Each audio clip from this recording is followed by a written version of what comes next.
सभी भक्तों को श्री शिवाय नमस्तोभ्यम। आज की इस वीडियो में हम आपको 4 या 5 कार्य जो उपाय बता रहे हैं जो केवल और केवल पितृपक्ष में ही किए जाते हैं। तो सबसे पहला उपाय, ये उपाय पितृदोष के निवारण के लिए भी हैं। आपको जैसा उचित लगे आप वैसा ये उपाय कर सकते हैं।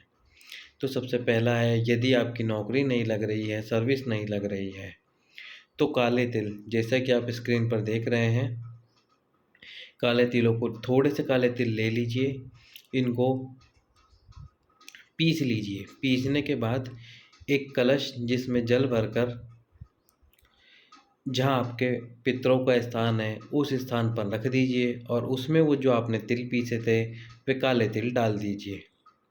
रात भर इस कलश को यहीं रखा रहने दीजिए।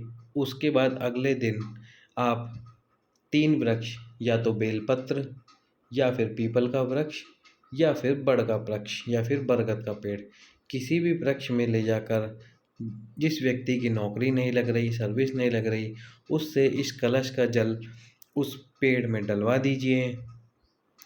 थोड़े ही टाइम में उसकी नौकरी और सर्विस लग जाएगी। यह था पहला उपाय।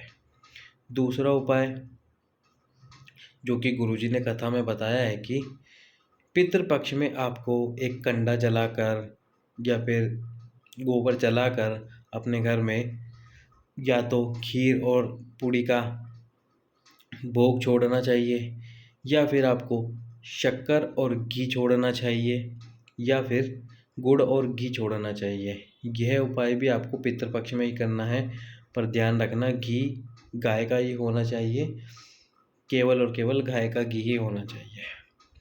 अब तीसरा उपाय, यदि घर में बहुत ज़्यादा ही क्लेश हो रहा हो, शांति नहीं मिल रही हो, घर में पैसा भी बहुत है पर फिर भी शांति नहीं मिल रही, तो एक कलश में जल भर लीजिए।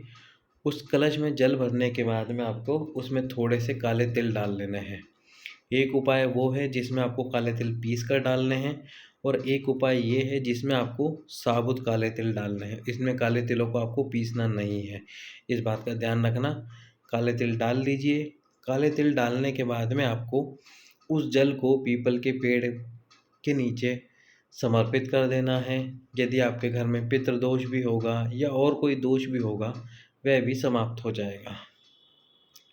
साथ ही साथ एक और विशेष महत्वपूर्ण उपाय, जब आप पितृपक्ष में ब्राह्मणों को भोज करा रहे हों और ब्राह्मण भोजन कर रहे हों, उस समय पे आप थोड़ा सा इत्र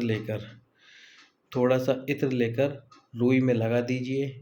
सुगंधित वस्तु या फिर इत्र, सुगंधित तो इत्र ही होता है, इत्र को रुई में लगा दीजिए। रुई में लगाने के बाद उस रुई को जहाँ आपके पितरों का स्थान है, जहाँ आप पानी भर कर रखते हैं, उस स्थान पर उस रुई को रख दीजिए। उस रुई को रख दीजिए। साल भर आपके घर में ना तो कोई क्लेश मचेगा, ना ही कोई धन की कमी होगी, घर में बिल्कुल शांति बनी रहेगी। ये सारे के सारे उपाय आपको पितृपक्ष में ही करने हैं, कि जो 16 दिन होते हैं पितृपक्ष के, इन 16 दिनों में ही करने हैं। एक आखिरी और अंतिम उपाय इस प्रकार है, यदि आप प्रतिदिन जल अभिषेक करने जाते हैं भगवान शंकर के, तो साथ में थोड़ा सा कच्चा दूध भी लेकर जाइए। उस कच्चे दूध को आपको जल में मिलाना नहीं है, अलग से 1 चम्मच या कटोरी में थोड़ा सा कच्चा दूध लेके जाइए। पहले उस कच्चे दूध को भगवान शंकर को समर्पित कर दीजिए।